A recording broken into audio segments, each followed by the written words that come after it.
فاعوذ باللہ من الشیطان الرجیم بسم اللہ الرحمن الرحیم قال اللہ تعالی فی الکتاب الحکیم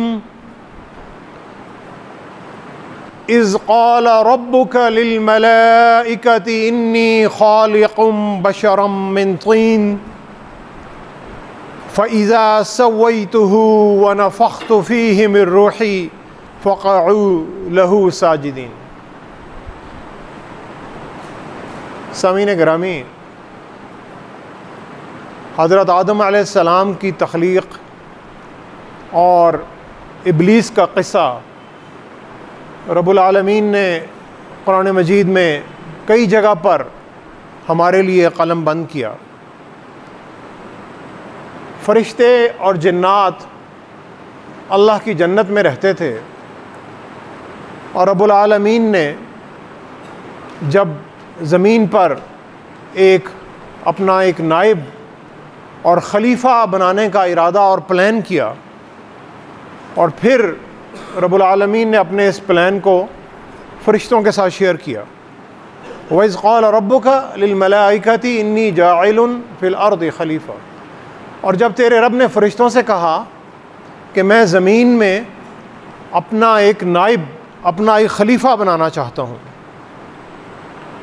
تو فرشتوں کے دماغ میں جو پہلی سوچ آئی وہ یہ تھی، قالوا وَتَجْعَلُ فِيهَا مَن يُفْسِدُ فِيهَا وَيَسْفِكُ الدِّمَاءَ۔ فرشتوں نے کہا کہ رب العالمین، آپ ایک ایسی ہستی تخلیق کریں گے جو دنیا میں فساد برپا کرے گی، ظلم اور زیادتی کرے گی، اور ایک دوسرے کا ناحق خون بہائے گی، اور آپس میں ایک دوسرے کے ساتھ تنگ کریں گے، ایک دوسرے کے حقوق غصب کریں گے۔ لیکن رب العالمین کی ان کا ایک پلان تھا، اور پھر وہ اپنے اس پلان پر عمل کرتے ہیں، اور حضرت آدم علیہ السلام کو مٹی سے تخلیق کیا جاتا ہے، ایک پتلا بنایا جاتا ہے، اور پتلے کو بنا کر رب العالمین اس میں روح پھونکتے ہیں، یعنی اس پتلے کو ایک زندگی دیتے ہیں، اور پھر سب کو حکم دیا جا رہا ہے، فرشتوں کو بھی اور جنات کو بھی۔ وَإِذْ قُلْنَا لِلْمَلَائِكَةِ اسْجُدُوا لِآدَمَ فَسَجَدُوا إِلَّا إِبْلِيسَ۔ اور جب ہم نے سب فرشتوں سے کہا کہ آدم کے آگے سجدہ کرو، کیونکہ یہ ایک ایسی مخلوق اللہ نے تخلیق کی کہ جس کے اندر بہت ہی زیادہ تخلیقی، علمی اور بے تحاشا صلاحیتیں اللہ نے دے کر حضرت آدم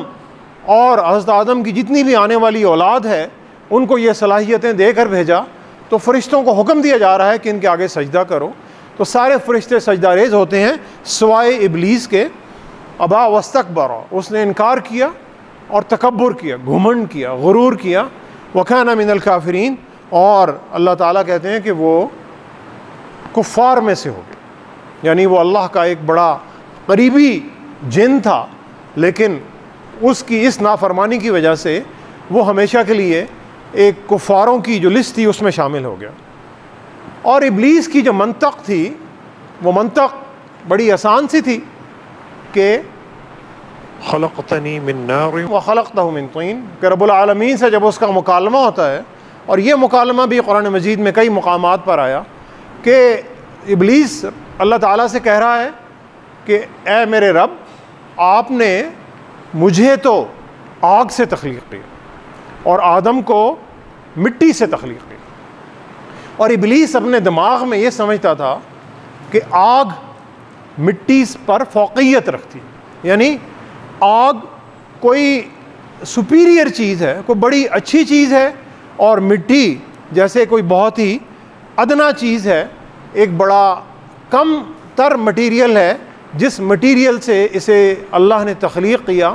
تو اس نے کہا کہ میں اسے سجدہ نہیں کروں گا، کیونکہ میرا جو حسب و نسب اور جو میری تخلیق ہے وہ ایک بڑے اچھے مٹیریل سے ہوئی ہے، مادی مٹیریل سے، یعنی شیطان جو تھا وہ مادی چیزوں کی طرف، مٹیریل چیزوں کی طرف جا رہا تھا، لیکن اللہ تعالیٰ کا ڈیزائن جو تھا وہ کچھ اور تھا کیونکہ فرشتے اللہ تعالیٰ نے نور سے، روشنی سے، لائٹ سے تخلیق کی ہے۔ آدم علیہ السلام کو مٹی سے تخلیق کیا۔ اللہ تعالیٰ نے ہر جاندار چیز کو پانی سے تخلیق کیا، اور اللہ تعالیٰ نے جنات کو آگ سے تخلیق کیا۔ یہ اللہ تعالیٰ کی اپنی حکمت ہے کہ کس چیز کو کس چیز سے تخلیق کیا، کیونکہ ساری اللہ کی تخلیق ہے، اور یہ رب العالمین ہی جانتے ہیں کہ کس چیز سے کون سی مخلوق جو ہے وہ تخلیق کی جا سکتی ہے۔ یہ نہیں ہے کہ نور کو آگ پر فضیلت ہے، یا آگ کو مٹی پر فضیلت ہے، یا مٹی کو نور پر یا آگ پر فضیلت ہے۔ تینوں جو چیزیں ہیں ان کی اپنی اپنی خصوصیات ہیں، اور اپنی اپنی جگہ ان کو اللہ تعالیٰ نے مختلف چیزوں پر فوقیت دی۔ یہ باتیں کوئی بہت زیادہ قابل غور نہیں ہیں، تو شیطان کی جو منطق تھی، ابلیس کی منطق، وہ کوئی قابل غور منطق نہیں ہے کہ میں اس چیز سے تخلیق ہوا ہوں، میرا حسب و نسب اور شجرہ اور خاندان اور یہ ہے، اور اس کا جو شجرہ اور حسب و نسب اور خاندان اور مال و دولت اور جاہ و جلال یہ ہے۔ یہ اللہ کے ہاں ان کی کوئی فوقیت نہیں، کوئی ویلیو نہیں۔ اللہ تعالیٰ نے مختلف مقامات پر قرآن مجید میں اسی حضرت آدم علیہ السلام کے قصے اور ابلیس کے قصے میں 3 چیزیں ہمارے سامنے آتی ہیں کہ جن چیزوں کی بنا پر رب العالمین نے حضرت آدم علیہ السلام کو اشرف المخلوقات کا درجہ بخشا، اور آنے والی بنی نوع انسان یعنی بنی آدم جسے ہم کہتے ہیں، جس میں ہم سب شامل ہیں، اور ہمارے آباء و اجداد شامل ہیں، اور ہماری آنے والی ساری نسلیں شامل ہیں، ان کو اشرف المخلوقات کا درجہ اس لیے بخشا کہ پہلی چیز کہ اللہ تعالیٰ نے اس مخلوق کو، بنی آدم کو، علم عطا کیا۔ وعلم آدم الاسماء کلھا، کہ اللہ تعالیٰ نے حضرت آدم علیہ السلام کو تمام چیزوں کے نام بتا دیے، ان چیزوں کے نام، ان چیزوں کا علم جو فرشتے بتانے سے بھی قاصر تھے، فرشتوں کے پاس بھی اس کا علم نہیں تھا، تو اللہ تعالیٰ نے یہ علم حضرت آدم علیہ السلام کو عطا کیا۔ تخلیقی صلاحیتیں، علمی صلاحیتیں، علم حاصل کرنے کی صلاحیت، یعنی حضرت آدم علیہ السلام کو تو اللہ نے وحی کے ذریعے ایک علم سارا جو تھا اٹھا کر ان کے دماغ میں اور ان کے دل میں ٹرانسفر کر دیا، لیکن حضرت آدم علیہ السلام کی جو اولاد، جو بنی آدم، جو ہم لوگ ہیں، ہمیں اللہ تعالیٰ نے ایک سوچنے والا دماغ عطا کر دیا، یعنی ہمیں صلاحیت دے دی۔ اب اس صلاحیت کو جو شخص جتنا زیادہ استعمال کر کے علم میں آگے بڑھے گا، وہ آگے بڑھتا چلا جائے گا، اس کے لیے کوئی رکاوٹ نہیں، اور جو نہیں بڑھائے گا وہ لا علم ہی رہے گا، اور اس کے پاس بنیادی علم ہی نہیں ہوگا۔ اور سامعین گرامی، اور دوسری 2 چیزیں جو آج میں نے سورہ صاد کی آیت نمبر 71 اور 72 آپ کے سامنے تلاوت کی، کہ جب رب العالمین کہتے ہیں کہ اذ قال ربک للملائکۃ انی خالق بشرا من طین، تیرے رب نے جب فرشتوں سے کہا کہ میں ایک انسان بنانے جا رہا ہوں، اور وہ انسان مٹی سے بنانے جا رہا ہوں۔ علم کی خصوصیت سورہ بقرہ میں اللہ تعالیٰ نے بیان کرتی ہے حضرت آدم علیہ السلام کے قصے میں۔ یہاں پر اگلی آیت میں اللہ تعالیٰ بتا رہے ہیں فَإِذَا سَوَّيْتُهُ وَنَفَخْتُ فِيهِ مِن رُوحِي فَقَعُوا لَهُ سَاجِدِينَ، کہ جب میں اس مٹی کے پتلے کو سویتہ، جب میں اسے آراستہ کر دوں گا، جب میں اسے خوبصورت بنا دوں گا، وَنَفَخْتُ فِيهِ مِن رُوحِي، اور اس کے اندر اپنی روح پھونک دوں گا، تو پھر تم مجھ سے سجدہ کرو۔ یعنی مٹی کا پتلا، اس کی کوئی ویلیو نہیں ہے، اس کی کوئی قدر نہیں ہے۔ قدر اس علم کی ہے جو اللہ نے اسے عطا کیا، قدر اس آراستہ کرنے کی ہے جو اللہ تعالیٰ انسان کی جو شخصیت ہے اسے آراستہ کر رہے ہیں۔ سویتہ، اس کی آسان سی مفہوم یہ ہے کہ آپ جب کوئی گھر بنا رہے ہیں، بلڈنگ بنا رہے ہیں، تو اس کا ایک سٹرکچر بنتا ہے، اور اس سٹرکچر جب بن جاتا ہے تو اسے کہتے ہیں گرے سٹرکچر، یعنی اس میں ستون ہیں، چھتیں ڈل گئی ہیں، اور ایک بنیادی ڈھانچہ جو ہے وہ مکمل ہو گیا ہے، وہ ایک گرے سٹرکچر۔ اس کے بعد اس کے اوپر فنیشنگ ہوتی ہے، اس کی جتنے بھی اس گھر میں یا اس بلڈنگ میں کام ہونے ہیں، اس میں بجلی، اس میں پانی، اس میں گیس، اس میں جو ساری فیسلٹیز، واش روم، یہ ساری چیزیں، پھر اس کی خوبصورتی، یہ جو فنیشنگ ٹچ ہے یہ سویتہ کہلاتا ہے۔ چھوٹی سے چھوٹی چیز سے لے کر بڑی سے بڑی چیز تک جب ایک پوری بلڈنگ بن جاتی ہے تو وہ پھر رہنے کے قابل ہے، خوبصورت دکھتی ہے، آرام دیتی ہے، سکون دیتی ہے، پروٹیکشن دیتی ہے۔ یہ ایک فنیشنگ ٹچ ہے جو اللہ تعالیٰ دے رہے ہیں۔ سویتہ کا دوسرا مطلب یہ ہے کہ جو بھی رب العالمین چیز بنانے جا رہے ہیں اس چیز میں وہ ایک توازن برقرار رکھنے جا رہے ہیں۔ توازن کسی حد تک مادی توازن بھی ہے، یعنی جسمانی توازن، یعنی انسان اپنے دو پیروں پہ کھڑا ہوتا ہے، اللہ تعالیٰ نے اسے ایک بیلنس عطا کیا، اور پھر اس سے بڑھ کر انسان پھر جب چلتا ہے، بھاگتا ہے، اور اس کے دماغ کا، اس کے زبان کا، اس کے ہاتھوں کا، اس کے پیروں کا آپس میں یہ جو سارا ایک مربوط نظام جو چلتا ہے یہ کسی بیلنس کے تحت چلتا ہے۔ تو جب بھی ہم میں سے کوئی بھی شخص بیمار ہوتا ہے تو اسے محسوس ہوتا ہے کہ اس کی کوئی بھی اگر جسم کا ایک بھی پرزہ صحیح کام نہیں کر رہا تو پورا جسم جو ہے وہ ایک تکلیف میں چلا جاتا ہے، یعنی جسم کا جو مادی توازن تھا وہ خراب ہو گیا۔ اور اس سے بڑھ کر جو توازن ہے وہ انسان کا دماغی، نفسیاتی اور روحانی توازن ہے، اور یہ توازن کی صلاحیتیں اللہ تعالیٰ نے سب کو عطا کی۔ مزاج میں توازن، سوچ میں توازن، معاملات میں توازن، تعلقات میں توازن، ہر چیز میں بیلنس رکھنا، یہ حضرت آدم علیہ السلام کی خصوصیت تھی۔ یہ وہ خصوصیت ہے کہ جس کی بنیاد پر حضرت آدم علیہ السلام کو اشرف المخلوقات کا درجہ دیا جا رہا ہے۔ اپنی خواہشات پر کنٹرول کرنا۔ جانور بھی رب العالمین نے پانی سے اور مٹی سے تخلیق کی۔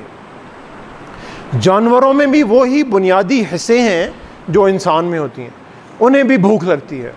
ان کی بھی جسمانی ضروریات ہیں، لیکن جانوروں میں اور انسان میں جو ایک بنیادی فرق یہ ہے کہ کسی بھی جانور کو جب بھی کوئی جسمانی حاجت ہوتی ہے اس نے وہ حاجت اسی وقت پوری کرنی، اس کو اپنی حاجت کے اوپر کنٹرول نہیں ہے۔ انسان کو اللہ تعالیٰ نے یہ ایک کنٹرول عطا کیا ہے کہ انسان کی بھی حاجتیں ہیں، انسان نے وہ اپنی حاجتیں کنٹرول، یعنی جو دماغ کا کنٹرول ہے اور جو بریکیں ہیں وہ لگا کر اور مناسب وقت پر حلال اور حرام کی تمیز کے ساتھ، جائز اور ناجائز کی تمیز کے ساتھ اگر پوری کرنی ہے تو وہ انسان کہلانے کا حقدار ہے، اللہ کا بندہ کہلانے کا حقدار ہے، مسلمان کہلانے کا حقدار ہے۔ اور اگر وہ یہ نہیں کر رہا تو پھر اس میں اور جانور میں کوئی خاص فرق نہیں، کیونکہ اللہ تعالیٰ نے جانوروں کے لیے سویتہ کا لفظ استعمال نہیں کیا۔ جانور بھی اللہ نے جسمانی طور پر بہت طاقتور اور بہت خوبصورت بنائے ہوئے، لیکن اللہ نے انہیں دماغی طور پر، نفسیاتی طور پر، روحانی طور پر اس طرح آراستہ نہیں کیا جس طرح رب العالمین نے انسان کو آراستہ کیا۔ سورہ اعلیٰ میں اللہ تعالیٰ کہتے ہیں الذی خلق فسوی، کہ اللہ نے انسان کو تخلیق کیا پھر اسے آراستہ کیا، اس کی ایک فنیشنگ ٹچ دیا، اسے پرفیکشن عطا کی، یعنی اسے ایک کامل شخصیت بنایا، اور اسے بتایا کہ یہاں پر ریڈ لائٹ ہے، یہاں پہ رکنا ہے، یہاں پہ گرین لائٹ ہے، یہاں سے گزرنا ہے، یہاں پر یلو لائٹ ہے، یہاں پر سوچ بچار کرنی ہے۔ دنیا میں ماں باپ کے کیا حقوق ہیں، رشتہ داروں کے کیا حقوق ہیں، اولاد کے کیا حقوق ہیں، میاں کے بیوی پر اور بیوی کے شوہر پر کیا حقوق ہیں، غریبوں کے کیا حقوق ہیں، محرومین کے کیا حقوق ہیں، ان سب کے درمیان ایک متوازن طریقے سے اور رب العالمین کے بتائے ہوئے طریقے پر چلنا، یہ سویتہ ہے، یہ اسے آراستہ کرنا ہے۔ اور اسی آراستہ کرنے سے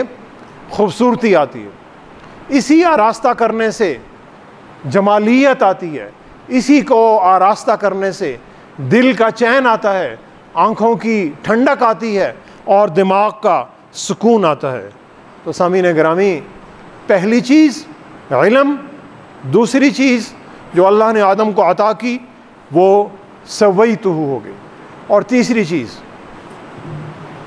وَنَفَخْتُ فِيهِ مِن رُوحِي فَقَعُوا لَهُ سَاجِدِينَ فَإِذَا سَوَّيْتُهُ، جب میں اسے آراستہ کر لوں، وَنَفَخْتُ فِيهِ مِن رُوحِي، اور جب میں اس میں اپنی روح پھونک دوں تو تم فرشتوں کو حکم دیا جا رہا ہے کہ آدم کے آگے سجدہ ریز ہو جانا۔ تیسری چیز جو بنی آدم کو ممتاز کر رہی ہے ساری مخلوقات سے، وہ روح، جو اللہ نے ایک زندگی کی ایک روح عطا کی جو ہر انسان میں ڈلی ہوئی ہے، اور پھر ایک وقت مقرر تک وہ انسان کے جسم میں رہتی ہے، اور جب وہ وقت ختم ہوتا ہے اور جب وہ روح نکل جاتی ہے تو پھر انسان کا جو مادی جسم ہے وہ آپ دیکھتے ہیں کہ 1-2 گھنٹوں میں وہ ڈیکمپوز ہونا شروع ہو جاتا ہے۔ وہ جسم جو بڑا خوبصورت اور بڑا ایک مینٹینڈ جسم ہوتا ہے، وہ جو ہی اس میں سے روح نکلتی ہے تو وہ جسم پھر اسے کسی سرد خانے میں اگر سٹور کرنا ہو تو رکھا جاتا ہے، وہ سٹور بھی نہیں ہو سکتا، وہ تھوڑی ہی دیر میں بیکٹیریا کا اور کیڑوں مکوڑوں کا شکار ہو جاتا ہے۔ سامعین گرامی، روح کیا ہے؟ نبی کریم صلی اللہ علیہ وسلم سے مشرکین مکہ سوال کرتے تھے کہ یا رسول اللہ روح ہمیں بتائیں کہ روح کیا ہے؟ تو اللہ تعالیٰ قرآن مجید میں کہتے ہیں وَيَسْأَلُونَكَ عَنِ الرُّوحِ، یہ آپ سے روح کے بارے میں سوال کرتے ہیں، آپ انہیں بتا دیجئے قُلِ الرُّوحُ مِنْ أَمْرِ رَبِّي، روح جو ہے وہ تو میرے رب کا حکم ہے۔ وَمَا أُوتِيتُم مِّنَ الْعِلْمِ إِلَّا قَلِيلًا، تمہیں جو علم دیا گیا ہے وہ بڑا تھوڑا ہے، اور وہ علم اتنا ہی تھوڑا ہے کہ شاید دریا میں جیسے کوئی ایک قطرہ ہو، کیونکہ آج سائنس اور ٹیکنالوجی اپنی معراج پہ جو پہنچی ہوئی ہے، آج تک سائنسدان روح کی حقیقت کو سمجھ نہیں سکے،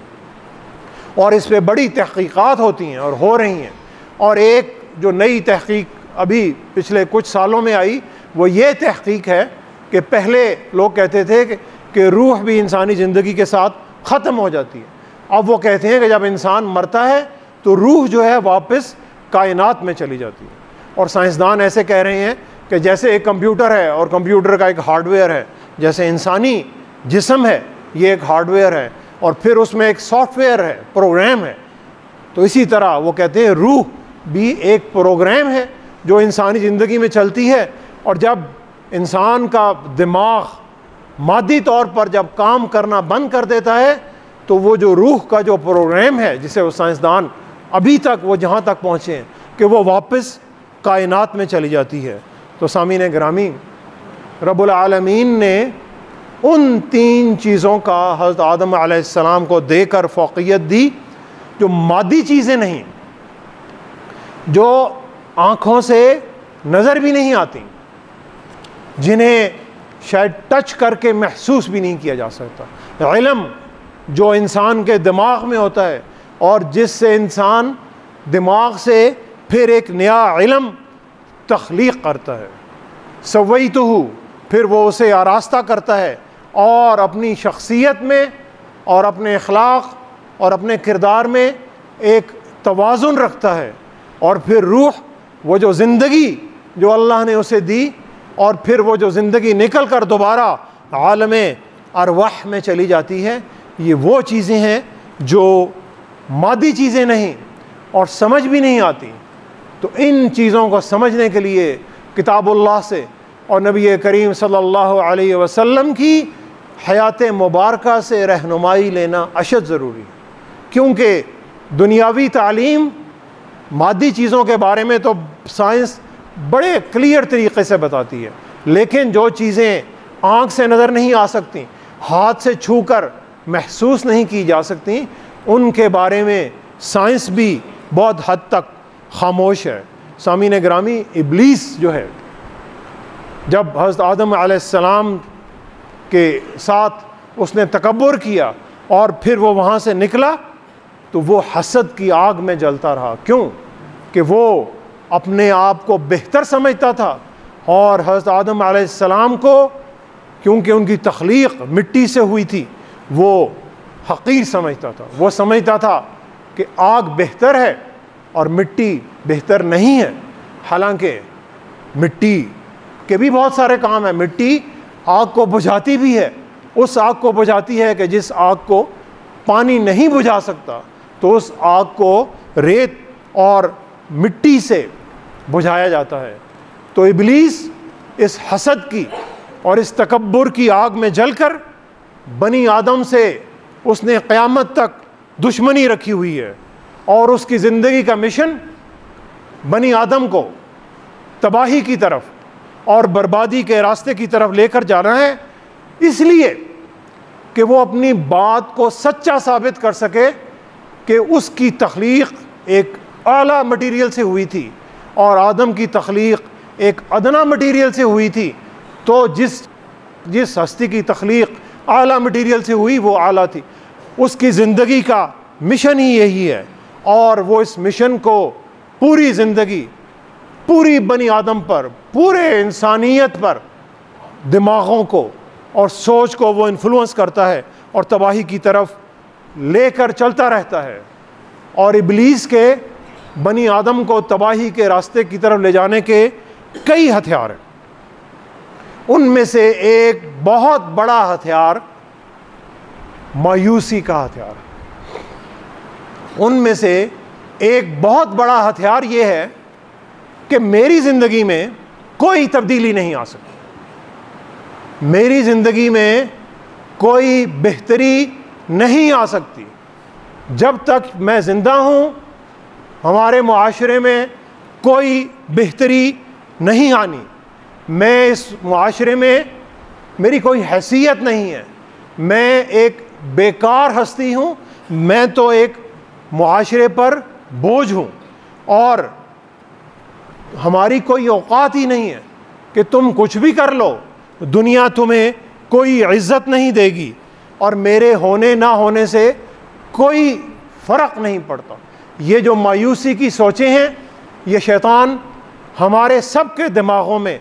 پلانٹ کرتا رہتا ہے۔ اس کے چھوٹے چھوٹے وہ پودے لگا رہا ہے، اور وہ مجھے کہتا رہتا ہے کہ دیکھو معاشرے میں ناانصافی ہے، معاشرے میں رشوت ہے، کرپشن ہے، یہ جو سارے لوگ تھے یہ تم سے آگے نکل گئے ہیں اور تم اس سے پیچھے رہ گئے ہو، اور تمہاری قسمت میں تو پیچھے ہی رہ جانا ہے۔ کیوں؟ کہ تم تو کوئی برا راستہ استعمال ہی نہیں کر رہے، اور تم اگر آگے نکلنا چاہتے ہو تو تمہارے پاس ایک ہی راستہ ہے کہ تم میرے بتائے ہوئے راستے پر چلو، شیطان کے بتائے ہوئے راستے پر چلو، تو تم آگے نکل سکو گے۔ تو سامعین گرامی، یہ جب سوچ انسان کے دماغ میں آتی ہے تو اس کے بعد انسان کا دماغ شیطان کا اور ابلیس کا شکار ہو جاتا ہے، اور بہت آسان شکار ہو جاتا ہے۔ سامعین گرامی، ذرا سوچنے کی بات ہے کہ اللہ تعالیٰ نے فرشتوں کو حضرت آدم علیہ السلام سے اتنا مرعوب کیا اور اتنا درجہ بلند کیا کہ فرشتوں کو ان کے سامنے سجدہ ریز ہونے کا حکم دیا گیا، اور ہم نہ اپنی ویلیو کرتے ہیں اور نہ دوسروں کی ویلیو کرتے ہیں، نہ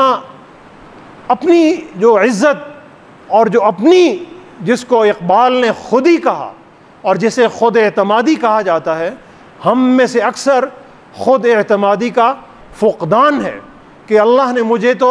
صلاحیت ہی نہیں دی، اللہ نے تو مجھے کمزور گھرانے میں پیدا کیا، اللہ نے تو مجھے غریب گھرانے میں پیدا کیا، میرا تو دماغ ہی نہیں چلتا، میں تو کچھ پڑھ ہی نہیں سکتا، میں تو علم حاصل ہی نہیں کر سکتا، میں تو اپنے قدموں پر کھڑا ہی نہیں ہو سکتا۔ سامعین گرامی، وَلَقَدْ كَرَّمْنَا بَنِي آدم، بنی آدم کو رب العالمین نے عزت اور کرامت دی۔ یہ اللہ کے الفاظ ہیں۔ تو جس ہستی کو رب العالمین نے عزت اور کرامت دی ہے، وہ اگر ہستی اپنے آپ کو عزت اور کرامت نہیں دے رہی اور مایوسی اور شکست کے راستے پر چل رہی ہے، تو وہ تو پھر ایک شکست خوردہ دل اور دماغ ہے کہ جس کے اوپر شیطان کا فوراً قبضہ ہو جائے گا۔ تو ہر وقت ہم ناکامیوں کی بات کرتے ہیں اور یہ سوچتے ہیں کہ کچھ بھی کر لو ہمارے حالات تبدیل نہیں ہوں گے۔ سامعین گرامی، یہ رب العالمین کی سنت نہیں ہے، یہ شیطان کی، یہ ابلیس کی سنت ہے۔ وَجَاهِدُوا فِي اللَّهِ حَقَّ جِهَادِ،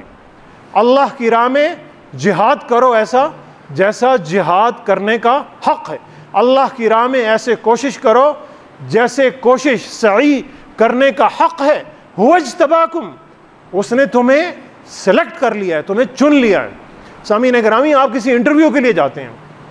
آپ ایک کسی آفس میں جا رہے ہیں اور انٹرویو دینے جا رہے ہیں، سیلز مین کا انٹرویو، اور جو انٹرویو لینے والا ہے آپ کو دیکھتا ہے اور کہتا ہے کہ جناب میں نے آپ کو مینیجر کی پوسٹ کے لیے سلیکٹ کر لیا۔ یعنی آپ کی جو توقعات تھیں، آپ کی جو صلاحیتیں تھیں، آپ کی جو اوقات تھی، اس سے بڑھ کر آپ کو کوئی عہدہ مل رہا ہے، تو پھر کیا آپ کی غیرت اس چیز کا تقاضا نہیں کرتی کہ اب مجھے یہ عہدہ مل گیا ہے، اب میں اپنی پوری صلاحیتیں بروئے کار لاتے ہوئے اپنے آپ کو اس عہدے کے لیے جسٹیفائی کروں اور صحیح علم، محنت اور اخلاق اور کردار سے وہ کام کروں جو ذمہ داری مجھے سونپی گئی ہے۔ اللہ تعالیٰ نے بھی بنی آدم کو اور اللہ کے بندوں کو اور پیارے نبی صلی اللہ علیہ وسلم کی امت کو، ہر ایک امتی کو سلیکٹ کر لیا ہے۔ هُوَ اجْتَبَاكُمْ، بغیر انٹرویو دیے ہوئے، بغیر کوئی ایگزام دیے ہوئے، بغیر اپلائی کیے ہوئے ہمیں سلیکٹ کر لیا ہے۔ تو پھر کیا ہمارا یہ حق نہیں بنتا کہ رب العالمین نے جو ہمیں صلاحیتیں دی ہیں، ہم ان صلاحیتوں کو استعمال کریں، کوئی علم حاصل کریں، وہ علم جو بنی آدم کی میراث ہے۔ ہم سویتہ، اور اس بلڈنگ کو آراستہ کریں کہ جو اللہ تعالیٰ نے ہمیں یہ خوبصورت دماغ سوچنے والا اور یہ جو صلاحیتیں دی ہیں، ہم انہیں آراستہ کریں۔ سامعین گرامی، مسلمان کی زندگی اسباب کے لیے نہیں ہے، مسلمان کی زندگی کوششوں کے لیے ہے، مسلمان کی زندگی سعی کے لیے ہے۔ وَأَن لَيْسَ لِلْإِنسَانِ إِلَّا مَا سَعَى، انسان کو وہی کچھ ملتا ہے جس کی وہ کوشش کرتا ہے۔ جب کوشش کریں گے تو اللہ تعالیٰ اسباب آپ کے قدموں میں بچھاتے چلے جائیں گے۔ تو سامعین گرامی، جو باہر دیکھتا ہے دوسروں کی طرف دیکھتا ہے، وہ خوابوں کی دنیا میں رہتا ہے۔